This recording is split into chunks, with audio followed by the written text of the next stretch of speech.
जय हिंद दोस्तों। एक्सप्लोर ज्ञान में आपका स्वागत है। दोस्तों, हम लोग डेली लाइफ में विभिन्न प्रकार के भोजन ग्रहण करते हैं, लेकिन हम प्रॉपरली ये नहीं जानते कि किस प्रकार के भोजन में कौन कौन से न्यूट्रिएंट्स प्रेजेंस हैं, जिसकी कमी की वजह से हमें विभिन्न प्रकार की बीमारियों का सामना करना पड़ता है या उन बीमारियों के होने की संभावना बनी रहती है।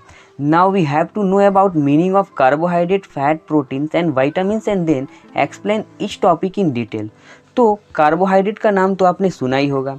ये हमारे शरीर में ऊर्जा प्रदान करते हैं और हम लोगों के शरीर में इंस्टेंट एनर्जी का सोर्स कार्बोहाइड्रेट ही होता है, क्योंकि ये इंस्टेंटली डाइजेस्ट होते हैं, जैसे कि ग्लूकोज और कुछ सॉफ्ट ड्रिंक जैसे कि रेड बुल्स, और कुछ और इसके अन्य स्रोत है कार्बोहाइड्रेट के, जैसे कि अनाजों में ब्रेड, नूडल्स, पास्ता, क्रैकर्स, अनाज और चावल। फल में सेब, केला, जामुन, आम, तरबूज और संतरा। डेयरी उत्पाद में दूध और दही।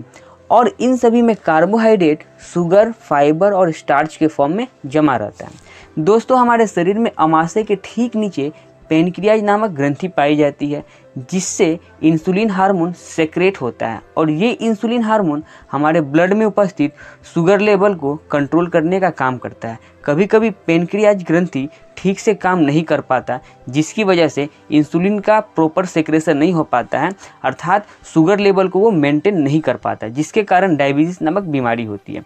तो डायबिटीज़ दो प्रकार का होता है। पहला डायबिटीज़ मेलिटस और दूसरा डायबिटीज़ इंसिपिटस।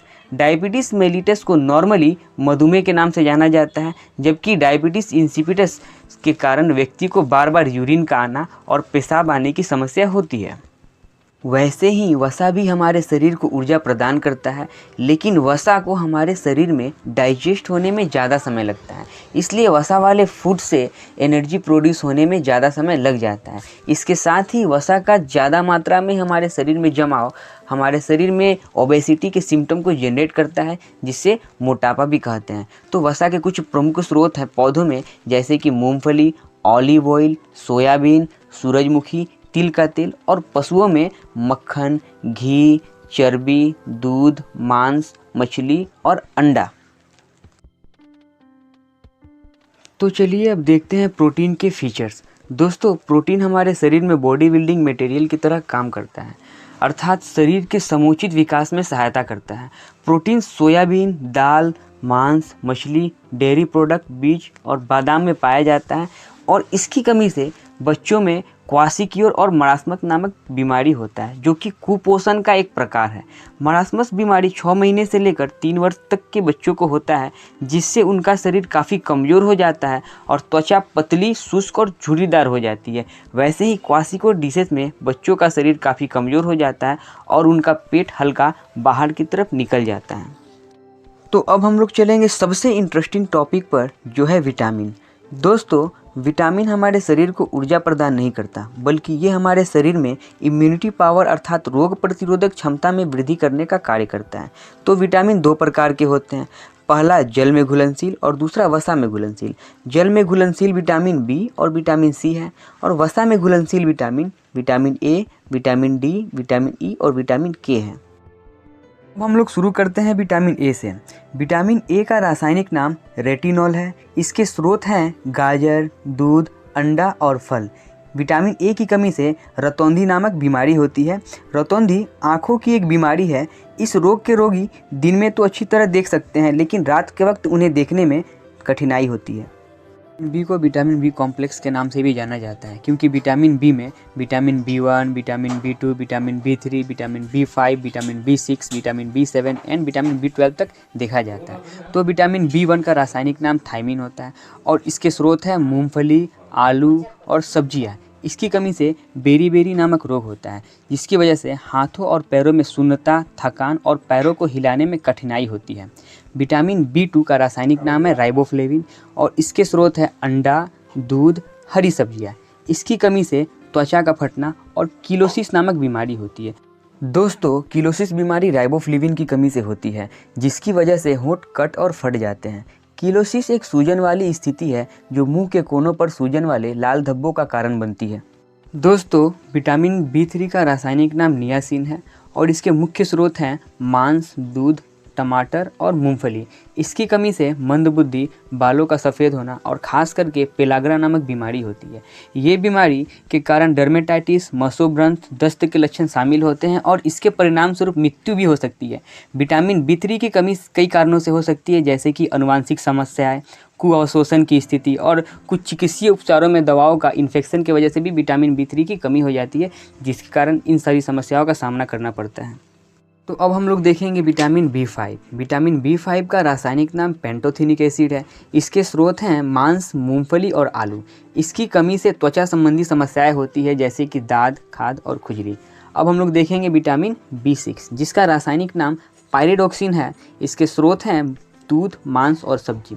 और इसकी कमी से एनीमिया नामक बीमारी होती है, जिसके वजह से हमारे ब्लड में आयरन की कमी हो जाता है और इसके कारण थकान, सांस लेने में तकलीफ और शरीर का पीला पड़ने जैसी लक्षण देखने को मिलते हैं। इसके बाद आता है विटामिन B7, जिसका रासायनिक नाम है बायोटिन।